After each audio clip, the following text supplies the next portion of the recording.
के इस विशेष पॉडकास्ट में आप सभी का बहुत स्वागत है। बहन भाइयों, आज हम जिस विषय की चर्चा करने के लिए यहाँ पर एकत्र हुए हैं, उसने पूरे देश भर में सनसनी फैला दी। पूरे देश भर में पिछले 2 दिनों से सबसे ज्यादा चर्चा का विषय यह प्रकरण है, जिसने इस देश में मध्यम वर्ग, निम्न मध्यम वर्ग, सैलरीड क्लास, इन सबको हिला कर रख दिया है। बहन भाइयों, मैं बात कर रहा हूं अतुल सुभाष।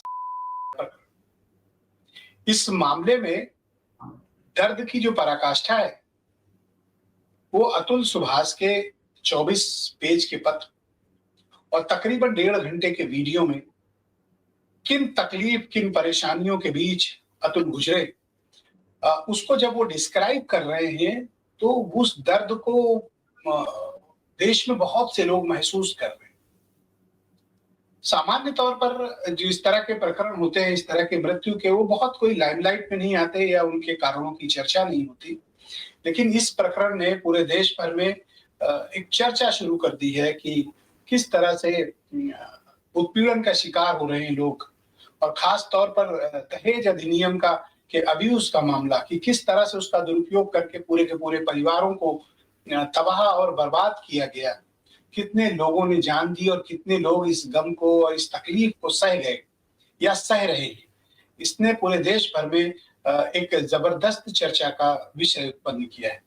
खास तौर पर जुडिशरी का इस मामले पर जो लचर रवैया है, और कई बार तो ऐसी कंप्लेंट लोग करते हैं कि पूर्वाग्रही तरीका भी इस्तेमाल किया जाता है। तो अतुल सुभाष के प्रकरण ने पूरे देश भर में एक नई चर्चा को छेड़ दिया है।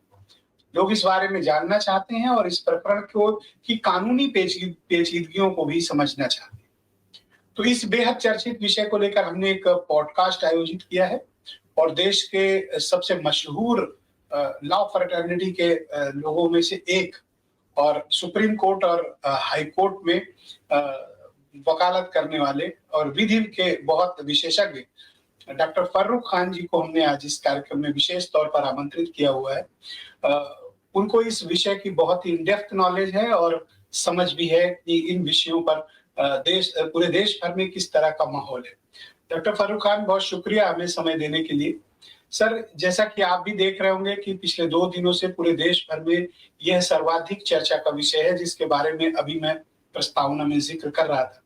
मैं आपसे इस केस के बारे में समझना चाहता हूं और इसमें जो भी लीगल कॉम्प्लिकेशंस आए और जो भी न्याय मिलता नहीं दिखा, जिसकी कंप्लेंट करते हुए अतुल आत्महत्या कर ली, आप इसके बारे में किस तरह की ओपिनियन रखते हैं?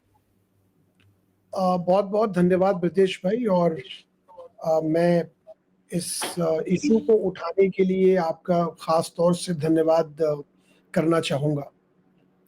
और जिसको हम लोग अंग्रेजी में कहते हैं कि बहुत हार्ट व्रेंचिंग, मैंने वो लेटर भी पढ़ा और वो वीडियो भी देखा, और चूँकि हम लोग एक सिस्टम का पार्ट हैं, हम लॉयर हैं, तो ऑफ कोर्स एक सिस्टम को रोज़ समझते हैं, रोज़ देखते हैं और यही काम कर रहे हैं। बहुत तकलीफदेह है, और बिल्कुल आपने सही कहा, इसमें स्टेक होल्डर्स बहुत सारे हैं। ये बात सिर्फ एक इंटर से डिस्प्यूट की वाइफ और हस्बैंड की नहीं रह गई जो चीज़ सामने आई है, और ये एक चीज़ सामने आ गई, पता नहीं ऐसी कितनी सारी चीज़ें हैं और हम लोग देखते रहते हैं, वाकई में है। ये मल्टीपल स्टेक होल्डर्स का मामला हो गया कि जिसमें एक आदमी की जान चली गई, और उसने जो आरोप लगाए डिसीज ने, दिवंगत ने, अपनी वाइफ के ऊपर, वो एक इंटर से मैटर है। चूंकि मैं कोई भावनाओं में बह के बात नहीं करना चाहूँगा, मैं इसके लीगल इवैल्यूएशन को करना चाहूँगा, लेकिन जो कोर्ट की प्रक्रिया पे ऊपर और ख़ास तौर से जो माननीय न्यायाधीश के ऊपर जो चीज़ें लगाई हैं और जो लिखी हैं, वो बिल्कुल सिस्टम का, जो आपने सही शब्द इस्तेमाल किया, जो लचर रवैया है, उसको उजागर कर दिया।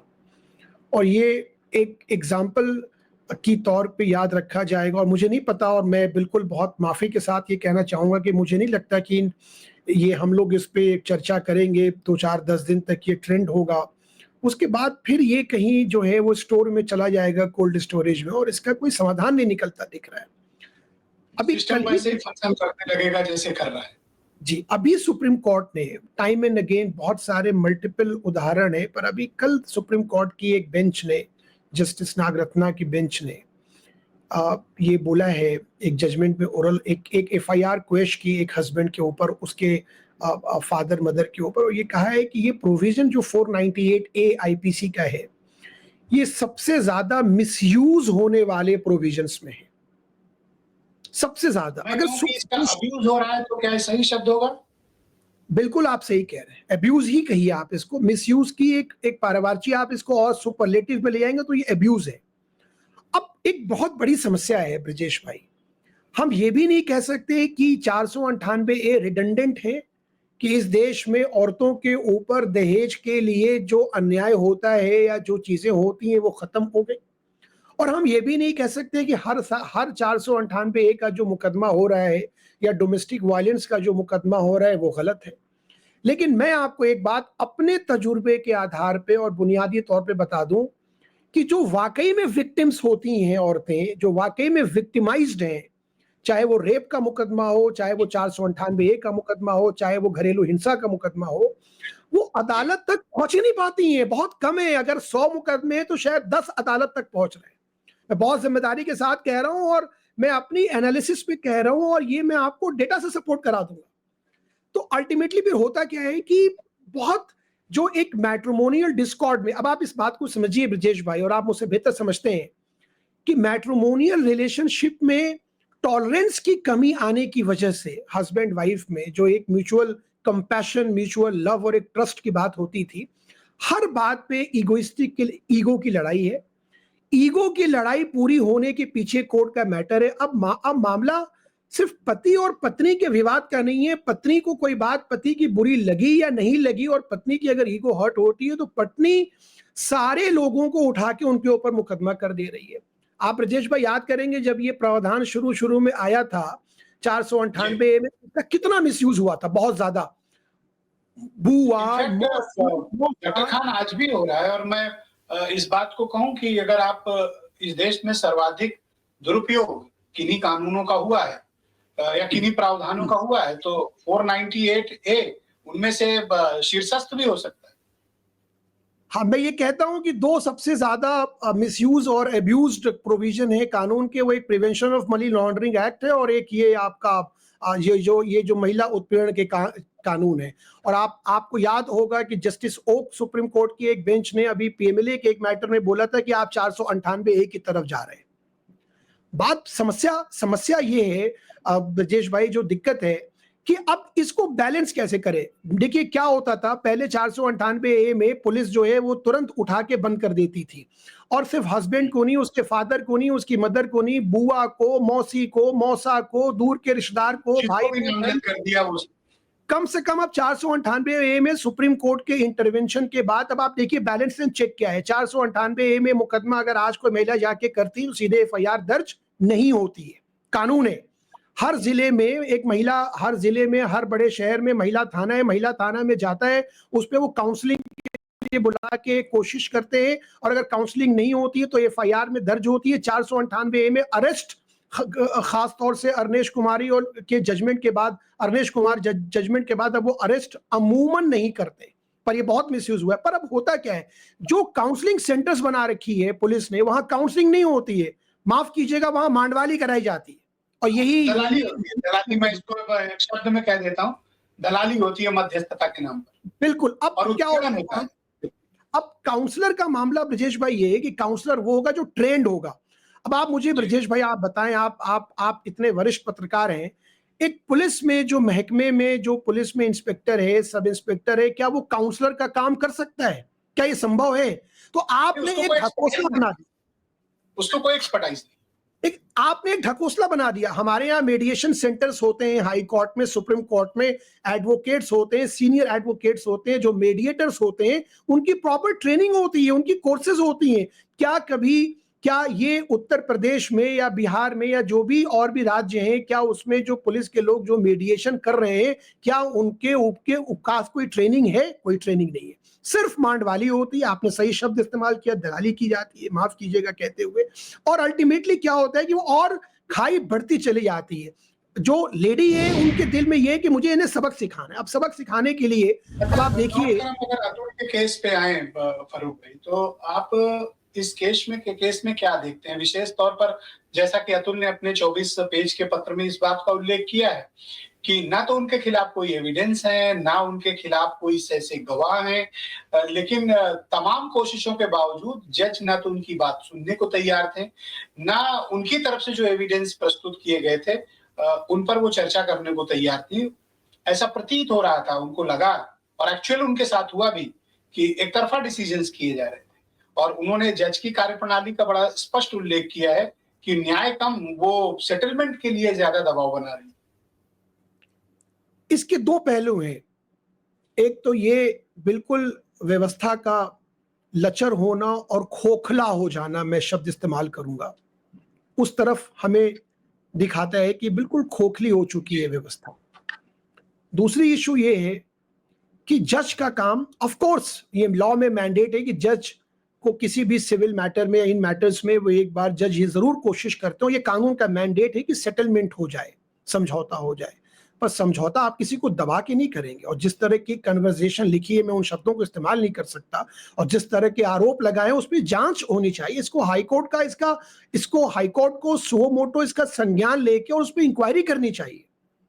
इस तरह से कि जब दिवगंत ये बोलते हैं कि मैंने बोला कि मैं सुसाइड कर लूंगा, तो उनका कि हाँ सुसाइड कर लो, सुसाइड करने में क्या रखा हुआ। इस तरह की बातें किसी भी सभ्य समाज में किसी भी आदमी को, चाहे वो लॉयर हो, चाहे वो पुलिस हो, चाहे वो आदमी हो, अधिकारी हो, कहना जो है वो शोभा नहीं देता। और जज के लिए तो एक अंग्रेजी का मुहावरा है, एज सोबर एज जज। जज का काम एडजुडिकेशन करना है। अगर जज ने ये कोशिश करके देख ली कि सेटलमेंट नहीं होता, तो जज का काम ये है कि भाई जो गवाह है, जो सुसाइड कर सकता हूं, तो एक हेल्पलाइन नंबर उन्हें देना चाहिए, उनके साथ नरमी से पेश आना चाहिए, या उनको किसी एक्सपर्ट्स की ओपिनियन दिलानी चाहिए, ताकि उनकी कोई काउंसलिंग होती और जो मनः स्थिति है वो बेटर होती। एक काउंसलिंग की सलाह एक जज को इतना सुनने के बाद तो देनी चाहिए। और हमारे यहाँ हेल्पलाइन नंबर्स हैं, ऐसे बहुत से नंबर हैं, अभी हम स्क्रीन पे डिस्प्ले भी करेंगे उन नंबर्स को। ब्रजेश भाई, मेरा अपना तजुर्बा है कि ये जितने भी ऐसे हेल्पलाइंस बनाए गए हैं, माफ कीजिएगा ब्रजेश भाई, ये इनका कोई रिजल्ट नहीं है, क्योंकि इस चीज को हम कभी सीरियस लेते ही नहीं। ये हमारे समाज की भी समस्या है। हम इन चीजों को, आप ब्रजेश भाई, आप इतने वरिष्ठ पत्रकार हैं, आप ये बताइए, अगर किसी औरत ने किसी आदमी के ऊपर एक आरोप लगा दिया और वो आदमी कल को बिल्कुल बाइज्जत बरी होकर छूट गया, कोर्ट से एक्सोनरेट हो गया, तब भी समाज के लोग कहते हैं नहीं, कहीं न कुछ तो होगा, ऐसे तो नहीं हुआ होगा। ये क्या प्रेजुडिस नहीं है?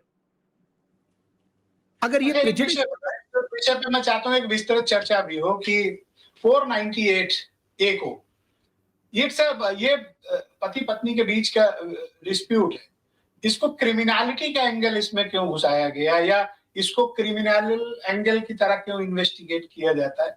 क्या इसको सिविल डिस्प्यूट का हिस्सा बना सकते हैं कि इसको सिविल डिस्प्यूट की तरह इस मामले को हैंडल किया जाए, बजाय इसके कि हम इसका क्रिमिनल एंगल पर कोई इन्वेस्टिगेशन करें?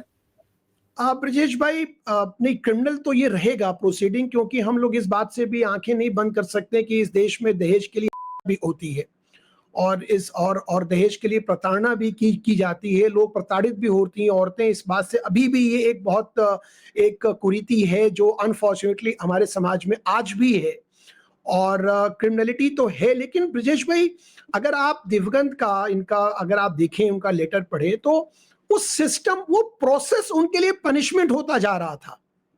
वो अल्टीमेटली ऐसा नहीं था कि वो जेल चले गए थे। 40 दफा आप किसी को बैंगलोर से आप जौनपुर बुलाएं और कुछ भी ना हो, ये अपने आप में अत्याचार नहीं तो और क्या है? आप क्या, जब माननीय सुप्रीम कोर्ट ने और वेरियस हाई कोर्ट्स ने ये रूल बना दिया कि वर्चुअल कॉन्फ्रेंस के थ्रू आप अपीयर हो, 40 दफा नहीं, आप 400 दफा हो, बैंगलोर से जौनपुर आना 40 दफा, जब कुछ भी ना हुआ उस मुकदमे में, ये एक लचर व्यवस्था का जीता जाता प्रतीक है। और यही justice delayed is justice denied का कॉन्सेप्ट यहीं पे आके पैदा होता है। क्रिमिनलिटी का मामला ब्रजेश भाई ये है कि अगर हम इसको बिल्कुल ही सिविल में कर देंगे, तो आपको उनका भी देखना होगा कि जो महिलाएं वाकई में प्रताड़ित हो रही हैं, और ये फैक्ट है। मैं आपको एक प्रैक्टिसिंग लॉयर होने के नाते नहीं कर रहा हूं, चूंकि आपने पीएमएलए के अब्यूज का जिक्र किया, तो मैंने 498 में, जैसे पीएमएलए में तमाम प्रोविजनल चेंज सुप्रीम कोर्ट के फैसलों के बाद हुए, सुप्रीम कोर्ट की गाइडलाइंस के बाद उनकी नियमावली में संशोधन हुए, बदलाव हुए। जो उसका एक ड्रैकोनियन अप्रोच थी उसमें थोड़ी सी कमी आई। क्यों? क्योंकि उसका मिसयूज हुआ, उसका अब्यूज भी हुआ। 498 के तो ऐसे अनगिनत उदाहरण देश भर में हैं। इत्तेफाक से अतुल सुभाष का विषय चर्चा में आ गया। मेरा कंसर्न सोसाइटी एट लार्ज के लिए है। अतुल का केस तो एक एग्जाम्पल बन गया। अब भाई इसमें क्या है कि अब 498 का वो वाला अब्यूज बंद हो गया, वो भी सुप्रीम कोर्ट के इंटरवेंशन से, वरना हमारी पुलिस तो ऐसे मैटर से बहुत ज्यादा एक्टिवेटेड रहती है। हत्या को छोड़ देती है, लेकिन 498 भी कि अरेस्ट करना है। 498 के मुकदमे में आप देखेंगे कि अमूमन मतलब 90% प्लस अगर कोई 498 का किसी के ऊपर मुकदमा है, वो बेल लगाता है एंटिसिपेटरी, तो उसको एंटिसिपेटरी बेल मिल जाती है। प्लस क्या है कि सुप्रीम कोर्ट में अरनेश कुमार जजमेंट के बाद 7 साल से कम की सजा में आप किसी को बिना 41A CRPC की नोटिस दिए बिना अरेस्ट नहीं कर सकते। तो 498 में अब अरेस्टिंग नहीं होती है, लेकिन अरेस्ट होना ही सिर्फ अत्याचार नहीं है। अगर आप प्रोसेसिव पनिशमेंट वाली बात कही ना, और जिस तरह से इस मसले का वो मिसयूज होता है, वो एक बड़ा गंभीर विषय बन गया है। अब मिसयूज, अब आप समझिए, चलिए एक हस्बैंड है, पति है, वो मुकदमा लड़ रहा है। अब उसके साथ उसके बूढ़े माँ बाप भी हैं, उसकी बहन भी है, उसके बहनोई भी हैं, उसके रिश्तेदार भी हैं, उन पे मुकदमा चल रहा है। तो अदालतों को ये फर्स्ट ब्लश में देखना होगा कि भाई इसमें जिसके ऊपर मुकदमा चल रहा है वो मुकदमा चले, बाकी लोगों को छोड़ दिया जाए। और ये चीज क्या होती है कि जब आप प्रोसेस को आप नहीं रोकेंगे तो आप मिसयूज है। अब आज मैं आपको एग्जांपल दूं, वाइफ को ये था कि आप अपने हस्बैंड को छोड़ दीजिए, अरे हस्बैंड अपने पेरेंट्स को छोड़ दे। हस्बैंड कहता है कि नहीं, मैं अपने बूढ़े माँ बाप को नहीं छोड़ सकता, मुझे आपका भी ख्याल रखना है, इनका भी ख्याल रखना है। इस बात पे लेके मुकदमा हो गया 498। अब क्या किया लोगों ने, अब आप ये सुनिए बड़ी, और इसमें भी, इस केस में भी आपको ये मिलेगा। अब लोगों को ये लगा कि 498 में तो आदमी जेल जा ही नहीं रहा है, तो क्या करें, तो 377 लगा दो, अननेचुरल सेक्स। क्यों? क्योंकि उसमें 10 साल से ऊपर की सजा है, 7 साल के ऊपर की सजा है, तो उसमें जो है वो, और पुलिस का काम क्या है कि भाई वाइफ और हस्बैंड के रिलेशनशिप में आप देख रहे थे कि अभी जो है मैरिटल रेप वगैरह की जो प्रोसीडिंग्स चली दिल्ली हाई कोर्ट में, सुप्रीम कोर्ट में, अल्टीमेटली कुछ प्रोटेक्शन तो आपको इंस्टीट्यूशन ऑफ फैमिली को रखने होंगे। और हमारे जो निर्माता हैं संविधान के और कानून के जो शुरू बने, वो ये प्रोटेक्शन रखा गया था। अब वो, लेकिन अभी आप देखिए, मैं इलाहाबाद हाईकोर्ट के, मैं आपको कुछ जजमेंट्स का रेफरेंस दूंगा जिसपे इलाहाबाद हाईकोर्ट ने 498 के मैटर्स में 377 लगते ही ये ऑब्जर्वेशन दी कि पुलिस आंख बंद करके काम न करे। क्या पुलिस का ये दायित्व नहीं है? लेकिन हर स्टेज पे अगर मुकदमा हो गया तो उस आदमी का और उसके परिवार का, फिर मैं फुलेस्ट सेंस ऑफ रिस्पॉन्सिबिलिटी के साथ कह रहा हूं कि शोषण हो रहा है। जस्टिस डिस्पेंशन सिस्टम सिर्फ, मतलब अगर ये हालात रहे तो लोगों का न्याय व्यवस्था पे से यकीन उड़ जाएगा, फिर वो ऑन द स्पॉट जस्टिस की बात करने लगेंगे। क्या हम ऐसा देख सकते हैं कि इस तरह के मिसयूज और जबरदस्ती, जैसे आपने अभी अननेचुरल सेक्स वाली बात कही कि 377 लगाकर एक क्रिमिनलिटी का एंगल लाए, 10 साल के ऊपर की सजा है, अरेस्टिंग हो गई, जेल भिजवा दिया। मुझे ऐसा लगता है कि ये दुरुपयोग करने के लिए इस तरह की चीजें की जाती हैं।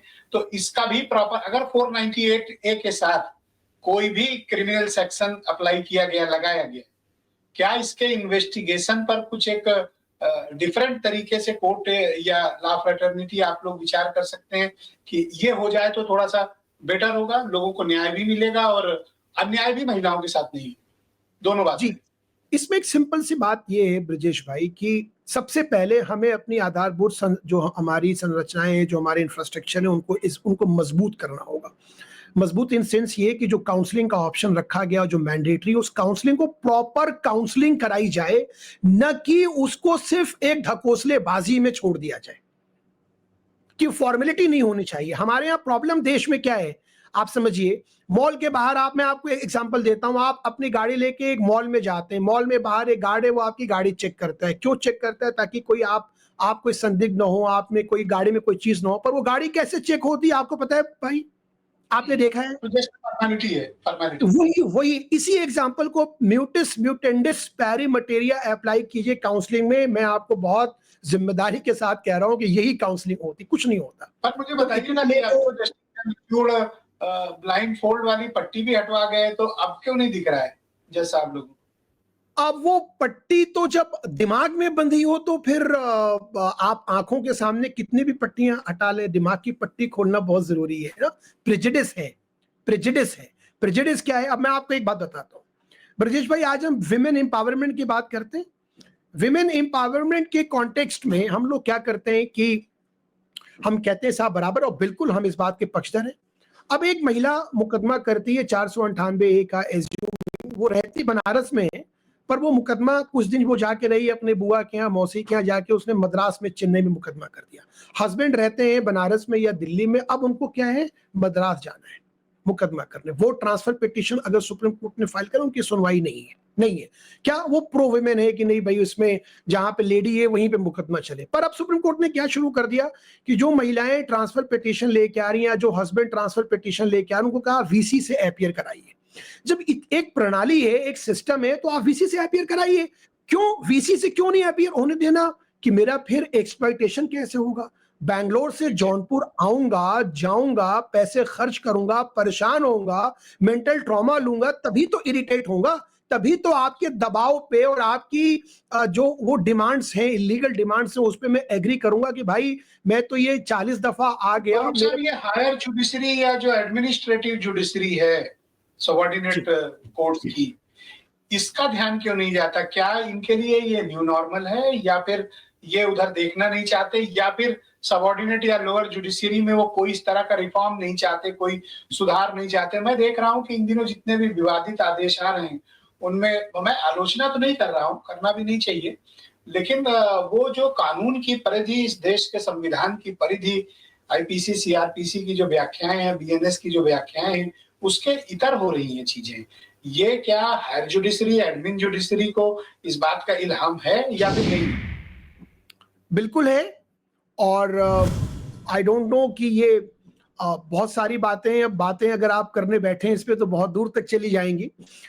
लेकिन बिल्कुल इल्हाम है, जानकारी है, कॉग्निजेंट है, इसीलिए ऑर्डर जो पास होते हैं ऐसे गलत, वो तुरंत ऊपर से कहीं ना कहीं हाई कोर्ट पे या डिवीजन बेंच पे या सुप्रीम कोर्ट आके निरस्त कर दिए जाते हैं।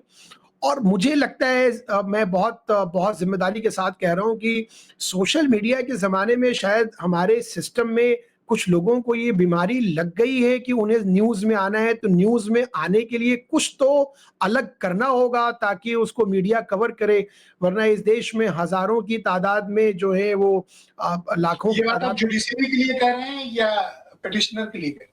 मैं ये सबके लिए कह रहा हूं। मैं, क्या वो जुडिशरी हो, क्या वो लॉयर्स हो, क्या वो पार्टीज हो, सबको कुछ ना कुछ तो करना ही है। पर आप समझ रहे हैं मैं क्या कहना चाहता हूं, और क्यों ये चीजें होती हैं आप मुझसे बेहतर समझेंगे। और उसमें उनको पता है कि जो मैं कह रहा हूं, जाते हैं, पेश होते हैं कोर्ट्स में। ये देश तो कानून से चलेगा ना, किसी के विश पे थोड़ी चलेगा कि साहब मैं ऐसा सोचता हूँ इसलिए ऐसा होना चाहिए। तो जो कानून है, जैसा आपको उन्होंने, रीता कौशिक मैडम ने वो क्यों नहीं देखा? और अगर वो अपने जॉब को ठीक से नहीं कर पाई तो उनके ऊपर भी तो कोई हायर अथॉरिटी होगी जो रिव्यू करे। बिल्कुल है। और एक बहुत संगीन आरोप भी लगा के गए हैं दिवगंत, क्या उस पे जांच नहीं होनी चाहिए? और मेरी ये मांग है आप लोगों के माध्यम से कि इस पे जांच होनी चाहिए। क्या किसी की जिंदगी का इतना भी मोल नहीं है? एक आदमी सिस्टम की लचर रवैये से अपनी जान देने को मजबूर हो जाता है और यहाँ तक कहता है कि मेरी अस्थियां को गटर, कोर्ट के सामने गटर में विसर्जित कर देना। अगर ये बात दुख नहीं देती और अगर आपकी आत्मा को और आपकी कॉन्शियस को अगर ये झंझोड़ नहीं देती, तो फिर हम इंसान कहलाने के लायक हैं? एक बहुत संगीन आरोप है, रिश्वत मांगने का आरोप है। तो आरोप है तो उसकी जांच होनी चाहिए। और ये सुओ मोटो क्यों बनाया गया है? सुओ मोटो ब्रजेश भाई, आप देखते हैं letter petition, suo motu High Court और सुप्रीम कोर्ट को जो अधिकार प्रदत्त है वो क्यों है? वो इन्हीं ऐसी ही चीजों के लिए है कि जिसका कोई कहने वाला नहीं है। जस्टिस पतंजलि शास्त्री थे, बहुत celebrated chief justice of India रहे हैं। उन्होंने अपने जजमेंट में एक वर्ड यूज किया है कि the duty of the court is the sentinel on qui vive. ये एक फ्रेंच वर्ड है कि कॉप यानी सेनेटल की वाइवे ऑलवेज ऑन अलर्ट, कोर्ट को फंडामेंटल राइट प्रोटेक्ट करने के लिए जीलस अप्रोच रखना। ये मैं नहीं कह रहा हूं, ये सुप्रीम कोर्ट कह रही है, और सुप्रीम कोर्ट जो कहती है अनुच्छेद 141 में देश का कानून है। लेकिन आप इस बात को 2 दिन से ज्यादा हो गया जब से ये वायरल हुआ है, क्या कोई आपने ये न्यूज देखी, कोई जांच बैठाई गई? तो क्या ये लोग इवन की कोई कंसर्न भी नहीं, किसी ने ये भी जुडिशियल एडमिन की तरफ से कोई ऐसा एक स्टेटमेंट नहीं आया। भाई हम भी तो नागरिक हैं, ये व्यवस्था तो जनता से चलती है ना, तो जनता के प्रति जवाबदेही सबकी है। हमारा एक होली काउ सिस्टम हो गया कि साहब जुडिशरी पे कुछ नहीं बोल सकते या उन पर कुछ नहीं कह सकते, लेकिन अगर पब्लिक एट लार्ज अगर इस देश का एक बहुत बड़ा हिस्सा गम में है, गुस्से में है, और वो आपको रिफ्लेक्ट हो रहा है, तो हमें इस पर बात क्यों नहीं करनी चाहिए? अगर कहीं सड़ांध है, कुछ सड़ गल रहा है, कोई व्यवस्था में दुर्गंध है, तो उसको इंडिकेट करने में तो कोई बुराई नहीं है। और अतुल सुभाष ने अपनी जान देकर शायद ये दुनिया के सामने इस सच्चाई को डॉक्टर खान मुझे लगता है एक्सपोज कर गए। लेकिन मुझे माफ कीजिएगा, मैं बहुत पेसिमिस्टिक और निराशावादी बात कर रहा हूं, पर इस सिस्टम के पार्ट होने के हैसियत से ये बात कह रहा हूं कि ये सिर्फ 2-3 दिन या 1 हफ्ते का डिस्कशन है ब्रजेश भाई, फिर लोग भूल जाएंगे इसे। ये रोज हो रहा है। अतुल ने तो जान दे दी, तो ये न्यूज में है। यहाँ आप कभी फैमिली कोर्ट आए और फैमिली कोर्ट के बाहर के हालात देख लें, और वहाँ क्या क्या कोर्ट के अंदर के हालात देख लें और बाहर के हालात देख लें, तो बहुत अफसोस है। बहुत बड़े और बहुत ऑर्थोडॉक्स कंजर्वेटिव रिफॉर्म्स की जरूरत है। और ये अब आपने सही बोला कि इस पे ये रिफॉर्म्स तो अदालतों को लेने होंगे, ऊपर के सिस्टम को लेना होगा। और अगर आप नहीं लेंगे, आपने फैमिली कोर्ट्स बनाया लेजिस्लेचर ने, स्पेशली कि भाई इन मुकदमों को अलग कोर्ट में सुना जाए, हर जगह फैमिली कोर्ट हैं, फास्ट ट्रैक कोर्ट्स बनाए गए, पर आप पेंडेंसी लेवल देखें ना। अब आप ब्रजेश भाई एक बात बताएं, एक हस्बैंड और वाइफ दोनों एक दूसरे से लड़ रहे डिवोर्स के लिए, हस्बैंड या वाइफ जो डिवोर्स चाहती हैं, उन लोगों की आगे दोबारा जिंदगी, आप उसके लिए 6-6 साल 8-8 साल डिवोर्स के मैटर चल रहे हैं, ताकि जब वो तक डिवोर्स हो वो किसी लायक ही ना रहे। तो ये सेटलमेंट के नाम पर फिर ये क्या हो रहा है? ये तो मतलब एक तरीके से बहुत तमाशा हो रहा है। ये तो सेटलमेंट कम हो रहा है, ये तो निगोशिएशन कम है। भाई आप लाफुल काम करिए, जो कुछ कानून की परिधि में, जैसा आप उसके आधार पर, सबूतों और गवाहों के आधार पर अपने फैसले दें। भाई सेटलमेंट आप क्यों चाहते हैं? सेटलमेंट करना होगा, वो मियां बीवी है, कर लेंगे। आप बीच में सेटलमेंट लेके कहां से आएंगे? आप लाफुल काम दें। मैं आपको एक बहुत बात बताऊं जिम्मेदारी से, मियां बीबी के लड़ाई में अगर सेटलमेंट होना होगा तो परिवार में हो जाएगा, वो तभी जाएगा जब खत्म हो चुका है। अगर वो परिवार में दोनों तरफ के जो बड़े हैं और जो गार्जियंस हैं और दोस्त हैं और वेल विशर, तो सेटलमेंट करा देंगे, और होता भी है कोशिश, ऐसा नहीं है, हम लोग रोज देखते रहते हैं। लेकिन अदालतों में जब मैटर गया तो अदालत भी एक अटेम्प्ट ले ले, कोई बुराई नहीं है, आमने सामने, पर जो भी हो वो ओपन कोर्ट प्रोसीडिंग्स हो या इन चैम्बर भी हो, दोनों लोग साथ में करें। लेकिन बात ये ब्रजेश भाई कि जब सेटलमेंट नहीं हुआ, या अगर मैं जज हूं, मुझे ये दिख गया कि इसमें कोई गुंजाइश नहीं है, तो मेरा काम क्या है? न्याय कानून मेरे पे क्या ड्यूटी इनकम्बेंट है, जिम्मेदारी है कि मैं उसको एडजुडिकेट करूं। जज का काम समझौता कराना नहीं होता, जज का काम। फैमिली कोर्ट में मैं देखता हूं एक सिंड्रोम पैदा हो गया है, सेटलमेंट करा दो, मध्यस्थता करा दो। भैया आप क्यों सेटलमेंट को लेके उत्सुक हो? जब वो सेटलमेंट के लिए तैयार नहीं, कोर्ट आ गए हैं, तो जो लाफुल है आप 3 महीने 4 महीने में जो भी आता है उसको लिए फैसला दे दीजिए। ये आजकल मध्यस्थता और सेटलमेंट के नाम पर जो कुछ भी फैमिली कोर्ट्स में हो रहा है, मैं वो देखकर अचरज में हूं कि इस पर देश की हायर जुडिशरी का या एडमिनिस्ट्रेटिव जुडिशरी का इस पर ध्यान क्यों नहीं है, या पता है और आंख बंद किए हुए हैं। वो तो जस्टिस चंद्रचूड़ पता नहीं आंखें कौन सी वाली खोल गए। मैंने कहा ना कि वो आंखें तो आंख वाली खोली, पर जो दिमाग के ऊपर जो पट्टी लगी है उसका आप क्या करेंगे? और देखिए अभी जो कल जो सुप्रीम कोर्ट ने बोला है, एग्जैक्ट मैं रिमार्क आपको बता रहा हूँ, सुप्रीम कोर्ट ने जो बोला है। हाँ, मैं उस पर बात करना चाह रहा था। जस्टिस नागेश्वर की बेंच से, जस्टिस नागरत्न की बेंच ने कहा है उसमें कि 498A का प्रोविजन ज्यादातर, ऑफन वर्ड यूज किया है, इस्तेमाल होता है औरत यानी जो वाइफ है उसकी अनरीजनेबल डिमांड्स को पूरी करने के लिए, और मिसयूज हो रहा है प्रोविजन। और ये सिर्फ कल की बात नहीं है, मैं आपको इन नंबर ऑफ जजमेंट्स दे दूंगा जहां सुप्रीम कोर्ट ने बार-बार ये आगाह किया है। लेकिन अनफॉर्चुनेट ये है ब्रजेश भाई कि हमारी जो निचली अदालत है, जो हमारा पहला कोर्ट ऑफ फर्स्ट इंस्टेंस है, वो इन बातों को शायद समझना ही नहीं चाहता है। छोटे से छोटे मुकदमे जो कि लोअर कोर्ट पे निपट जाने चाहिए, वो मुकदमे सुप्रीम कोर्ट तक ट्रैवल करते हैं।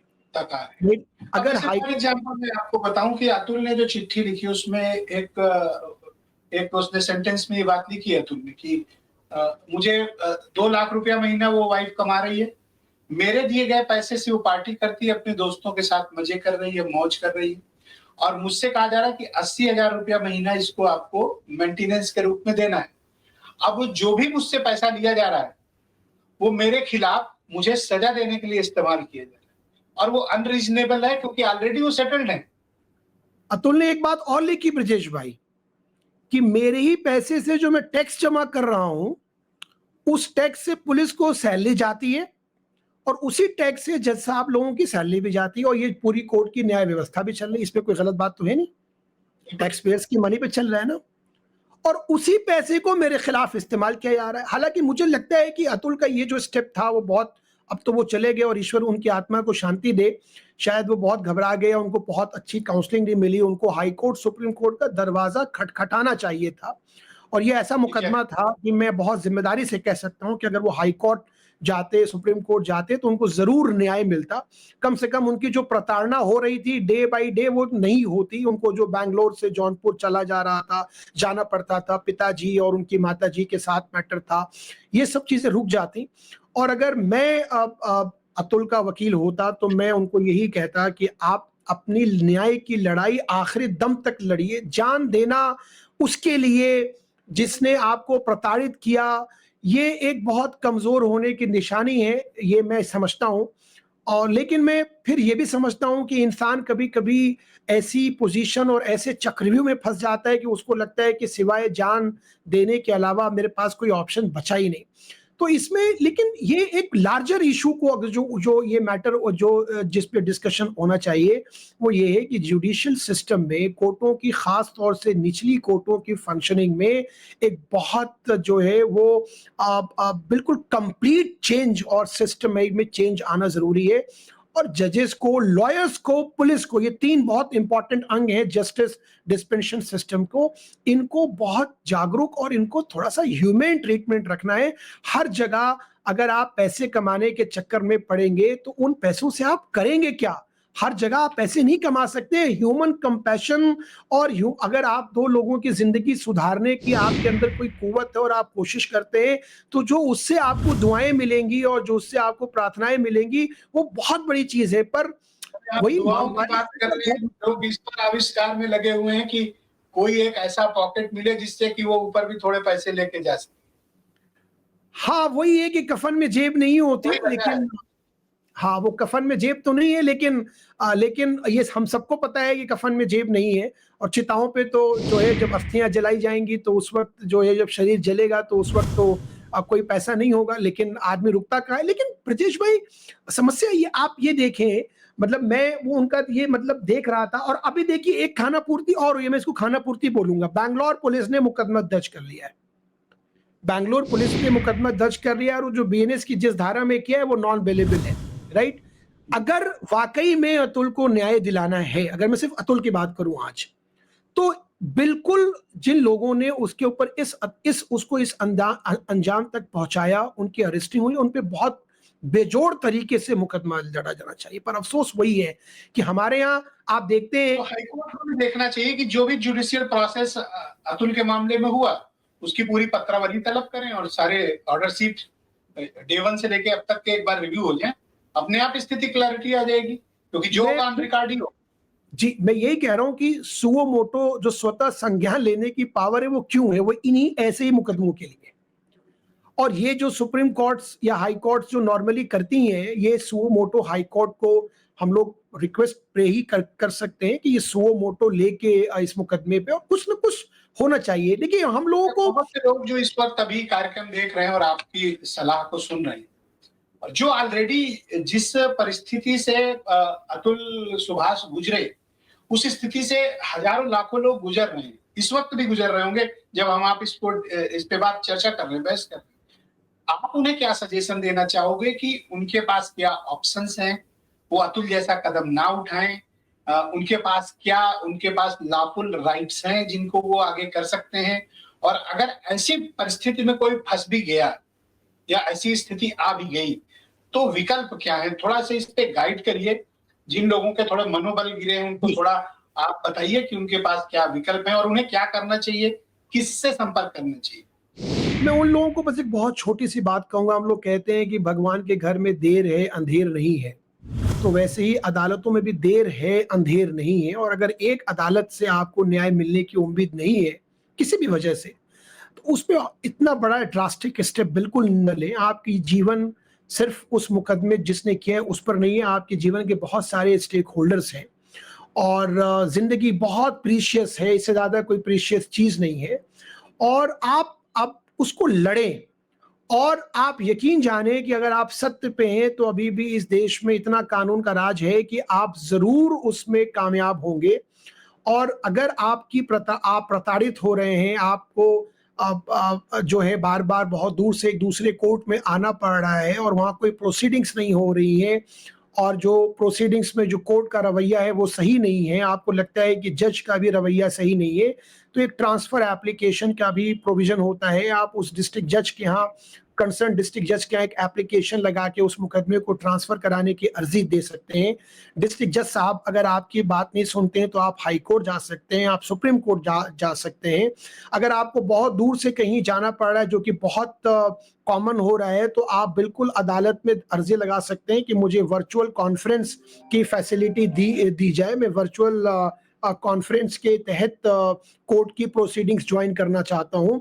वो अलाउ नहीं होती तो आप हाई कोर्ट जाइए, सुप्रीम कोर्ट जाइए। सुप्रीम कोर्ट में हमारे आउटगोइंग चीफ जस्टिस का बहुत डिटेल्ड सीरीज ऑफ जजमेंट्स हैं, और Supreme Court day in day out ऐसे जजमेंट्स पास कर रही है कि the husband shall be allowed to appear via VC. और लड़ें। और अगर आपको भरोसा नहीं है अपने लॉयर पे, उनको चेंज करें। आपको लगता है कि आप आजकल लीगल एड की सर्विसेज है जहाँ पे अगर आपके पास पैसे नहीं है तो आपको फ्री, स्टेट भी जो है वो बहुत बड़ा बजट है, उनको आपको लॉयर मुहैया करा सकती है। आप खुद अगर पढ़े लिखे हैं तो अपना मुकदमा प्रेजेंट कर सकते हैं कोर्ट में। आपको ये अधिकार है कि आप आर्ग्यू इन पर्सन किसी भी सुप्रीम कोर्ट तक आप कर सकते हैं। मेरा बस निवेदन ये होगा उन लोगों से जो लोग इस शो को देख रहे हैं और जो देखेंगे, जिनके दिल में ऐसी भी क्वेरीज है, प्लीज अपनी जान मत लें। ईश्वर के वास्ते अपनी जान मत लें। आपकी जान के और भी ये स्टेक होल्डर्स हैं, सिर्फ वो नहीं है जिसने आपको प्रताड़ित किया। जी जी, तो मैं आपका बहुत शुक्रगुजार हूं डॉक्टर फर्रुख खान के इस बेहद संवेदनशील विषय पर, जिस पर पूरे देश भर में पिछले 2 दिनों से लगातार चर्चा हो रही है। आपने इसका लाफुल समाधान हम सबको सुझाया। मैं आपका बहुत शुक्रगुजार हूं। समय समय पर मैं आपको इस तरह से तकलीफ देता रहूंगा कि आप दर्शकों को ब्रजेश भाई इस बात बहुत आपका धन्यवाद। और ये बहुत अच्छी सीरीज है। आप देश के बहुत वरिष्ठ पत्रकारों में से एक हैं और आप काफी समझदार हैं, और इस तरह के इश्यूज पे अगर आप खुद एक चर्चा करते हैं तो मुझे उम्मीद है कि इसका एक बहुत पॉजिटिव मैसेज जाएगा। और हम लोग, सब लोगों की ये जिम्मेदारी है कि हम लोग एक जो भी पॉजिटिविटी हम लोग पेंट्रेट कर सकें समाज में, सोसाइटी में, और लोगों को कुरीतियों से, बुराइयों से बचाने की कोशिश कर सकें, हम लोग करें। आपका बहुत बहुत धन्यवाद, आपने मुझे आमंत्रित किया। मैं इसके लिए आपका बहुत दिल से अभिनंदन करता हूँ। डॉक्टर फर्रुख खान, आपका बहुत शुक्रिया। और मैं आपके इस प्रस्ताव को हम सब मिलकर आगे बढ़ाएंगे। और मुझे खुशी होगी कि हम लोग जनता के लिए कोई एक जागरूकता का इस तरह के कार्यक्रम, लॉ फ्रेटर्निटी के लिए लीगल मामलों में, या जिस तरह के विधिक सलाह लोगों को चाहिए, आपने अपना बहुत कीमती समय दिया। आज कोर्ट भी चल रही होगी, मैं समझ जी, सकता हूँ आपकी व्यस्तता। बहुत शुक्रिया और आपका बहुत बहुत धन्यवाद डॉक्टर फर्रुख खान, बहुत शुक्रिया। नमस्कार। बहन भाइयों, आप सबका भी धन्यवाद इस कार्यक्रम को देखने के लिए। मैं उम्मीद करता हूं कि डॉक्टर फर्रुख खान ने जो भी विधिक सुझाव और तर्क आज प्रस्तुत किए हैं, निश्चित तौर पर आप में से बहुत से लोगों के काम आए होंगे। आने वाले वक्त में हम इस तरह की और भी कार्यक्रम जो जन जागरूकता के हैं, विधिक मसलों के हैं, उनको आपके साथ इस तरह से आगे बढ़ाएंगे। बहुत बहुत शुक्रिया, धन्यवाद, नमस्कार।